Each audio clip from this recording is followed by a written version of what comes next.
There's several things that I want to talk about today, and of course there's going to be ample opportunity for you to ask whatever questions you may have, and I'm sure there's probably going to be several questions, and we'll try to answer them to the best of our ability.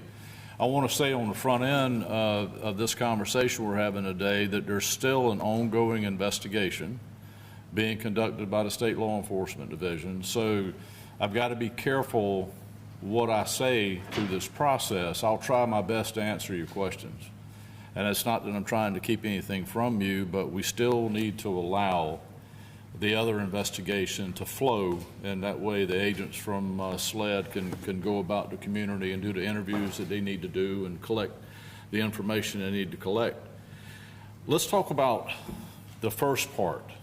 And we can go back, and I'm sure there's going to be questions surrounding the date of Sunday, the 28th of September, and around 6:45 p.m. in the community is Squires Gate community on Hilton Head Island, South Carolina.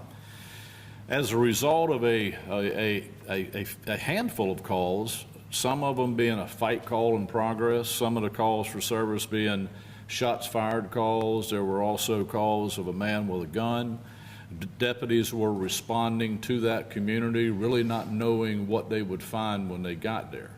But when they did arrive, they did find an off-duty deputy, William Squires. He's a master sergeant, or was a master sergeant with the sheriff's office.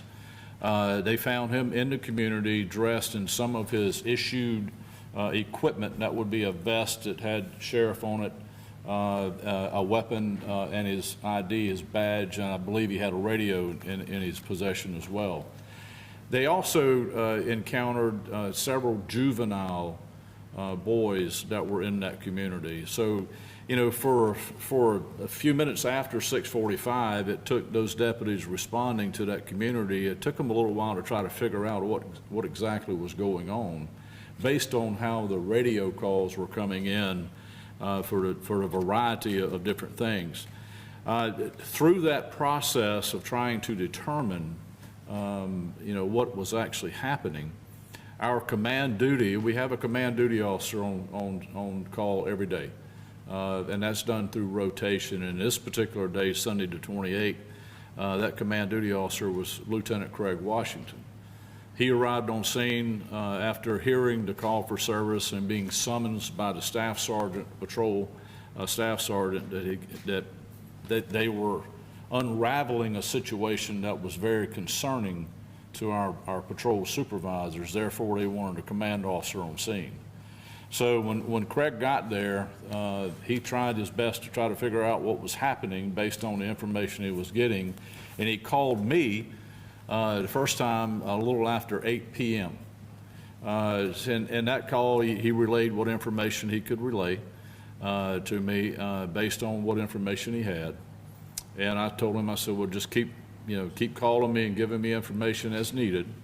He called me back, I don't know, another probably 15, 20 minutes later. And in the course of those calls, he called me about 5 times, giving me updates on the information. One of the calls towards the end of our conversations that evening was that there were some concerns about the community or from the community that the off-duty officer was under the influence. So based on those concerns, I gave Craig Washington a direct order to take William Squires, also known as Billy, take him to the Hilton Head office on Hilton Head. This would have been somewhere around the 9:30 time frame. Take him to the office and have a data master test, which is also referred to as a breathalyzer test, done on him because of the concerns not only of Craig Washington on the scene, but other members that were there, because I wanted to have a breath alcohol content on that particular off-duty officer at that time. That off-duty officer refused to consent to a breathalyzer test, and Craig Washington was ordered to collect his credentials, his weapons, and he was suspended without pay at that point. That is referenced in what we know in paramilitary structure in the military. That's insubordination, and we do not tolerate insubordination.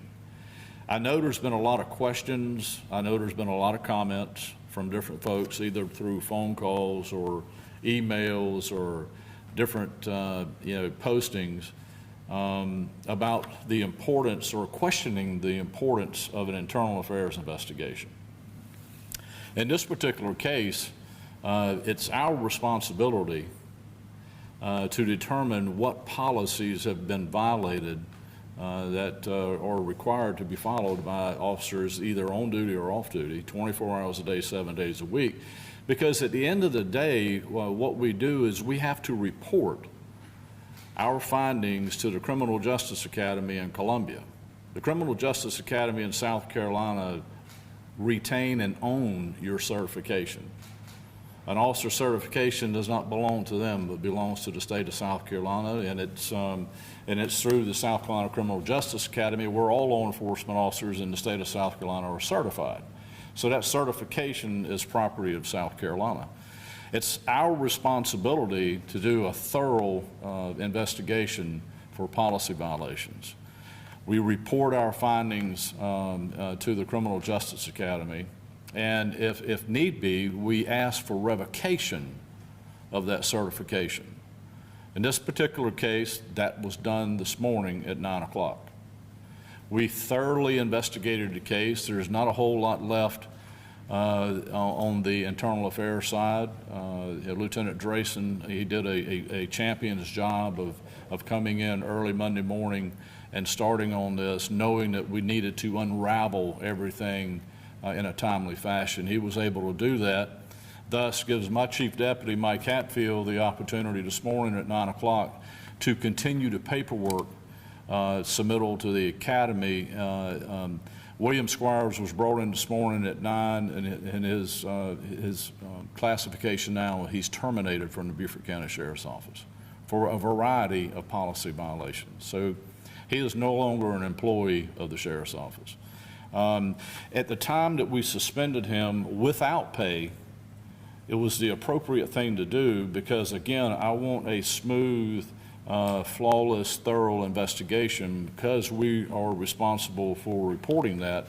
But at the same time, if his certification is revoked, which I'm sure it will be, an officer in South Carolina has the opportunity, if they apply for another law enforcement job anywhere within South Carolina, they have the ability to appeal that revocation. And in an appellate situation on certification, then it's required upon us that we go, and it's Daniel Gorley, our general counsel's responsibility to prosecute that revocation and prosecute that case at the South Carolina Criminal Justice Academy in an administrative law court.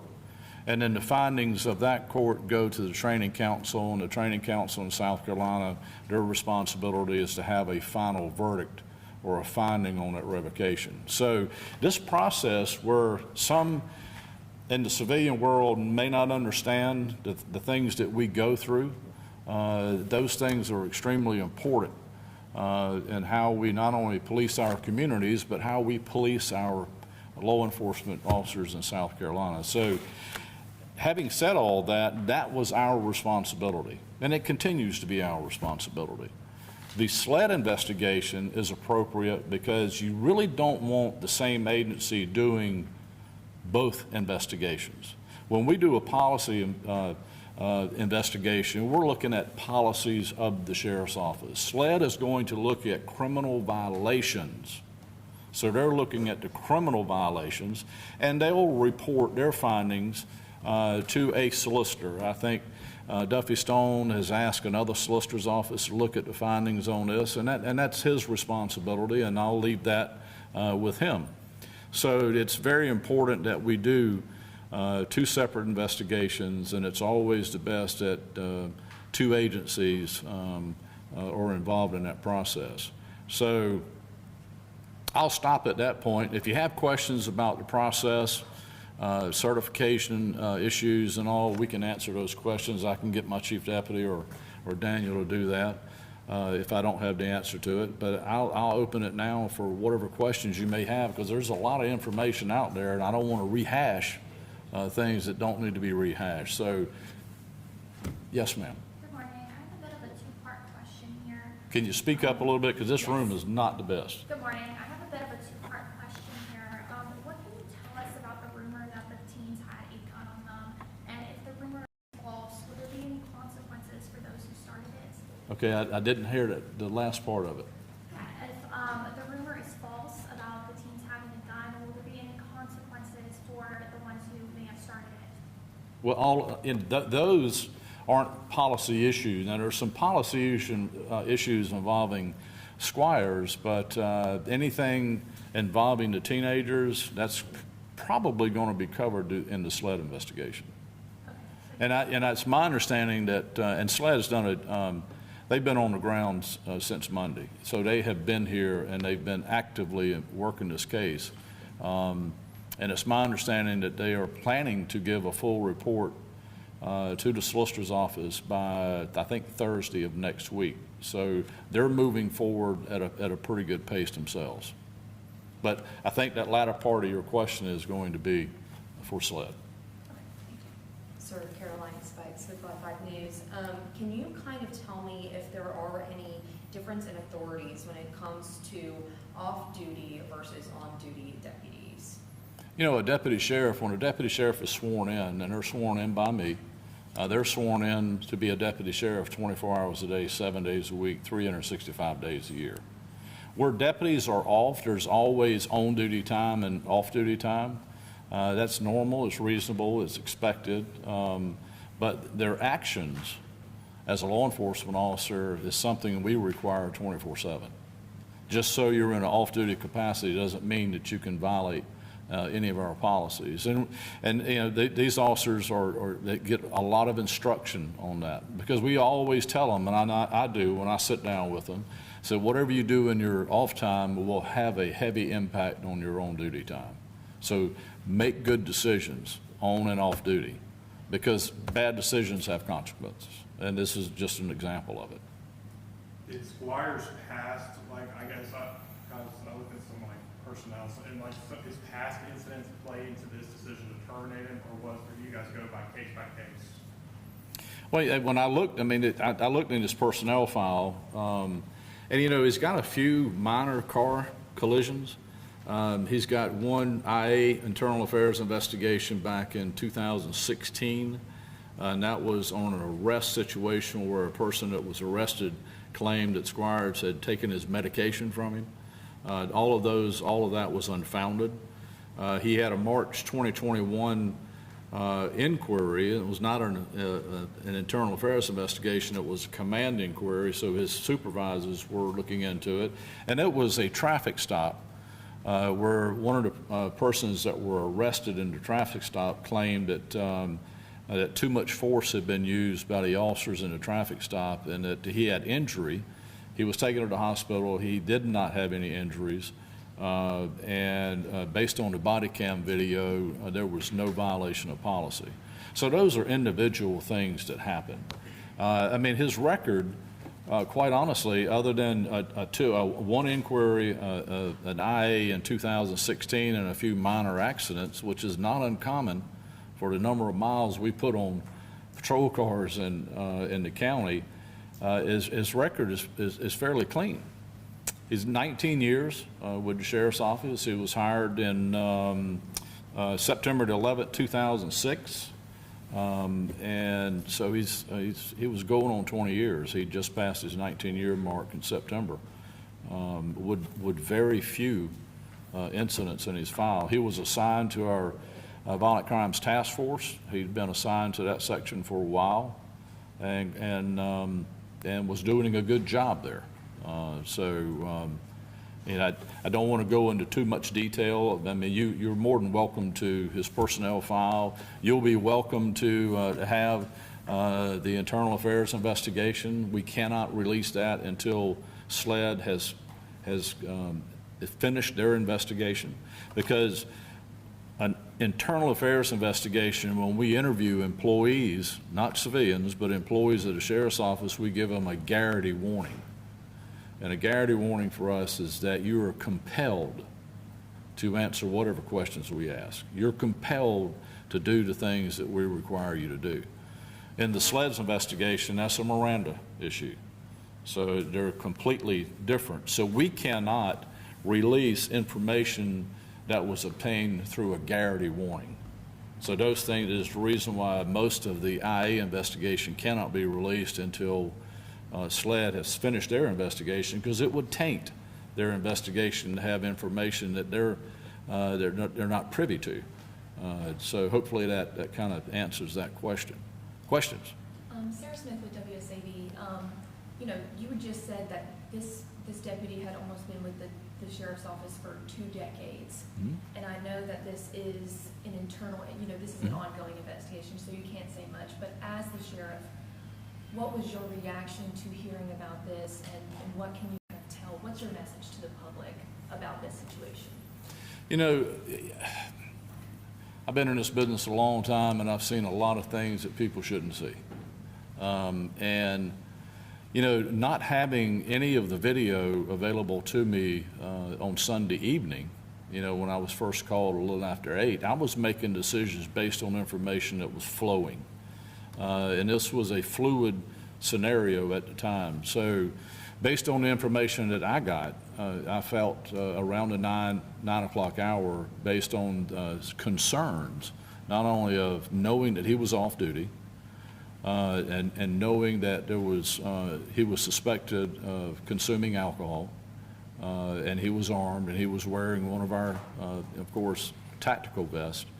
You know, it was time to, all right, let's find out what his blood alcohol level is. And then when he refused to do that, then that's insubordination. That's not tolerated. And then we move forward from there. I saw the video that I think has been streamed throughout the media, throughout Facebook and all the other things. I saw that for the first time about 5 o'clock Monday morning.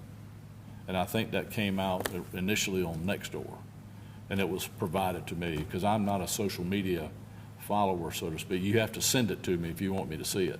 And then sometimes I can't figure out how to even open it. But anyway, I saw it for the first time, and honestly, I was appalled about what I saw. Knowing the officer, not really understanding all the circumstances of what led up to that scenario, and there's always 3 sides to every story. I mean, throughout my career, I don't put stock in either side until I've heard all 3 sides, because there's the truth, there's a lie, and somewhere in the middle you'll find fact.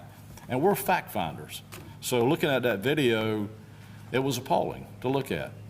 And I can also see how the average citizen sees that video and just goes into shock as to what they see.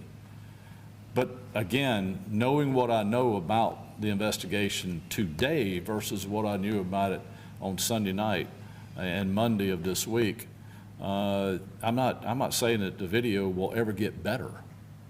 The video is what it is. And there are circumstances that led up to it. There are circumstances that were dealt with during and things that happened thereafter. But I can tell you from my position, looking at it administratively, there is a host of policy violations. Any and all, in combination or individually, would cause termination of the employee.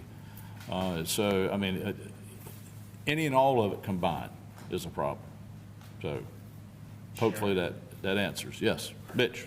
Sheriff, today is the first time that your office is publicly acknowledging the deputy's name. Why didn't you make it public earlier? Well, you know, in my experience doing internal affairs investigations, and then when, of course, the severity of this as it was unfolding, you know, we have several concerns. And, you know, one, of course, is the safety of the community. That's number one. Squires Gate community did not need to be subjected to undue treatment by anyone. So, you know, we wanted to protect the community. Even though if you watch the video, you can kind of figure out where it's at, but you're doing that on your own. If you release that information, you're going to do it, and it's not coming from us. The officer's name is really not relevant at that point. We know who the officer is, but it's the actions of that officer that we're investigating. It's what led up to what happened during that event and where we stand today. I mean, when we interview people that are potentially witnesses, we want to interview people that are witnesses to the event, not witnesses because they either know the officer, have a, Billy Squires worked for the sheriff's office for, again, 19 years. There are a lot of people in the community that he's arrested and criminally charged. So we want fact. We don't want opinion. So when you put too much information out there, we get bombarded by those that either have like him and want to say how great he is, don't like him at all, don't have any knowledge or any information as to anything that happened on that particular evening. So we kind of like to go about our investigation with it not being identified to one person. Yeah, I think it's the appropriate time now because, this morning at 9 o'clock, his employment here at the sheriff's office was terminated. He is a private citizen within Beaufort County, South Carolina. But he is the subject matter of this internal affairs investigation. Sheriff, what policies did he violate and how?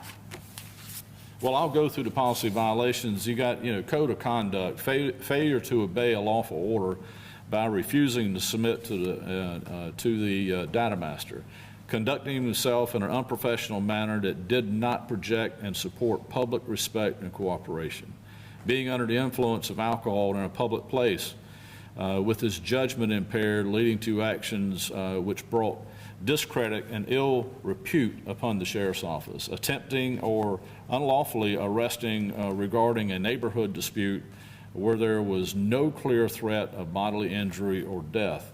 Code of ethics, failing to deal with the community in a manner that instills respect for law enforcement and inspires confidence and trust.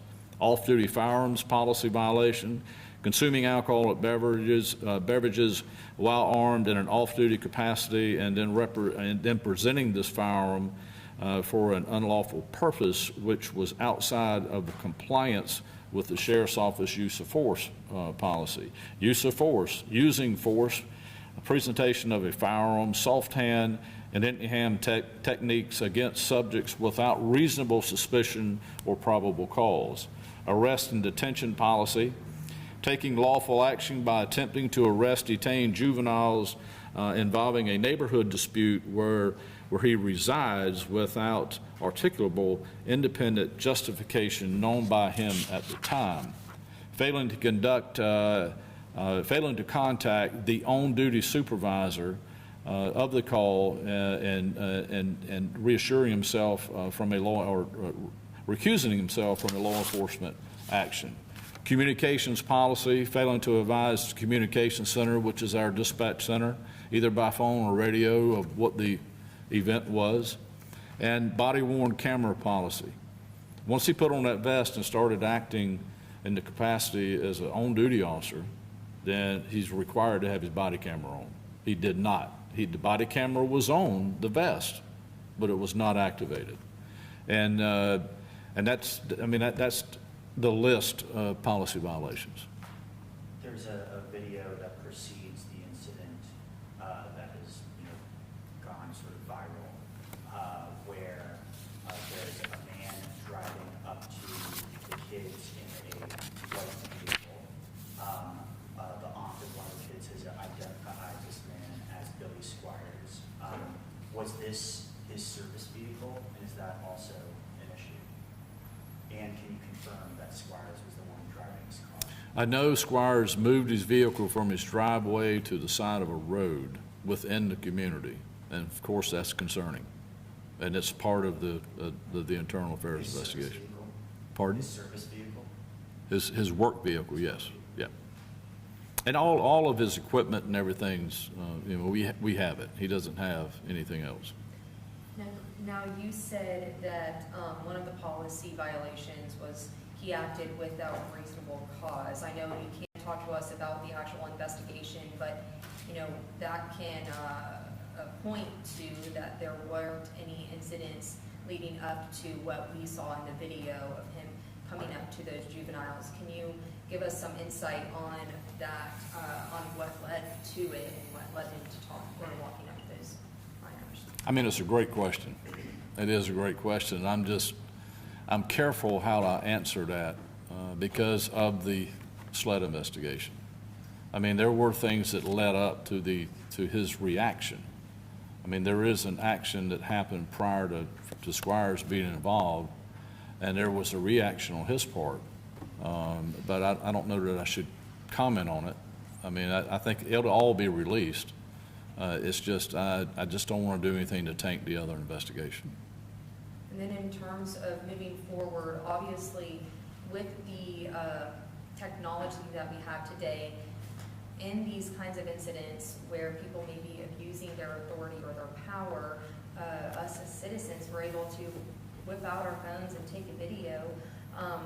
So we're able to kind of secure that, but that has also revealed several officers in the past and law enforcement just nationwide may be violating those policies. So what is y'all's plan moving forward, ensuring that your deputies aren't violating these policies?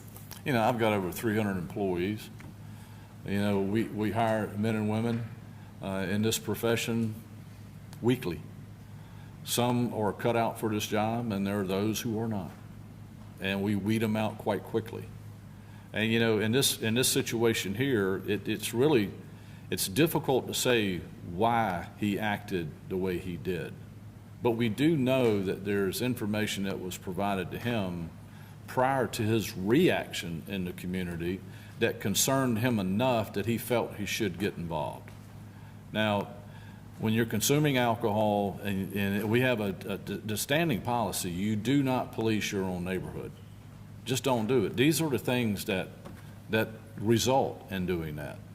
And you surely don't get involved in any kind of police action if you've been consuming alcohol. It's just that, I mean, those things are not good. I don't know if you're the one that sent me the email saying, what is our policy on being logoed and drunk? That wasn't you. That was one of the things. Well, I mean, Daniel says it the best. Don't do it. I mean those things are, and anyone with common sense knows that, and you know, I would like to say, and I think I'm probably 99.9% sure that most of the employees at the Beaufort County Sheriff's Office are blessed with common sense. Sometimes things happen where that common sense is just not working as good as it should. And it leads them into areas to make bad decisions. And again, bad decisions have consequences. And, you know, unfortunately for Squires, this is the consequence. I mean, there's other things that may be coming, but, I mean, he lost his job in 19 years of service. He only needs 25 years to have his retirement. So. How well did you know him? How well? I hired him 19 years ago. Well, I mean, I figure there's some guys you know better than others. That makes sense. With 300 employees, I think you're right. I'm just curious if it was somebody you were, you know, extremely familiar with. I'm sure you're disappointed. Sure. So my question really is, you know, was this? I think it's probably a surprise anytime this happens. But how surprised were you that it was Squires? You know, honestly, again, in my 45 years in law enforcement and almost 27 years as sheriff, nothing really surprises me. I mean, I hate to say it that way, and I'm not downplaying this in any manner, but what I saw was horrible. But we have a lot of good men and women that work at this sheriff's office, both on the enforcement side, the administrative side, our communications center. And this is a tough job for most of them. And it's very unfortunate, and I know the impact that it's had on the rank and file of the rank and file deputies and civilian employees that have seen this video. It's appalling to everyone, regardless if they are best friends or not. You know, I know all of my deputies, but I don't know them as good as I know Mike Hatfield and Daniel Gorley and Matt Averill, because I'm with these guys every day. So I don't get a lot of opportunity to be on patrol with these troops, but I know everything about them. You know, I review their records. I see them quite often, but I don't oversee them every day. I'm not standing over their shoulder as their guiding light every day, because under a rank and file scenario that we have managers in place. And I expect those managers to do their job, which they do. It's just, this is unfortunate because of the look it has. I can understand the community's reaction. I completely understand it. But this is not Beaufort County Sheriff's Office. This is a former officer that worked at the Beaufort County Sheriff's Office. And I wish I was that person that could dive into his mental thoughts and tell you why he did what he did, but I can't do it. So I think we dealt with the situation appropriately. We dealt with it in a timely fashion. And we'll continue to monitor and do what needs to be done. What message I give the community? Beaufort County Sheriff's Office is a quality law enforcement agency. We have men and women here that are vested in the community, and they are part of the community, and their sole role in this job is to provide public safety to any and all as fairly and as professionally as we possibly can do it. Don't let this incident shed a bad light on the men and women that serve you daily. We've had a lot of emails. We've had a lot of very vulgar, unnecessary phone calls that our communications center has had to field, our front desk, and the number of emails that have come in through our webpage and things like that. 99% of them are from out of state. We understand what's happening. And so we get it. We see where this is coming from.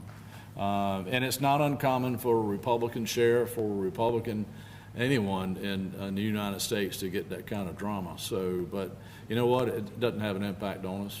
Things that we expect we deal with it, and we move forward. Sheriff, my last question. Obviously, you've said numerous times today that this is a tough job, which is obvious. And sure. We thank you all so much for your service and protecting the community.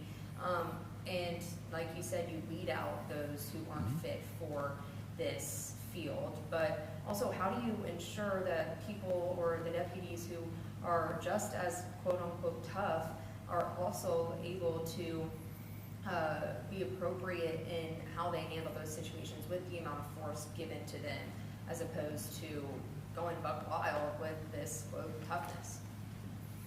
Well, you'd have to look at the past as well. I've been in this job a long time. I've been running this office for a long time. I don't recall an incident like this ever at the Beaufort County Sheriff's Office. So, and this office has been operational for over 100 years. And so, now look, today, unlike years ago when I started in 1981, the technology wasn't there. There was no opportunity to have a cell phone video. There was no Ring doorbell. There was none of that stuff. Hell, we didn't have cell phones or we had a typewriter. We didn't have computers. But now we've evolved into a society that is dependent upon this stuff, and that's fine.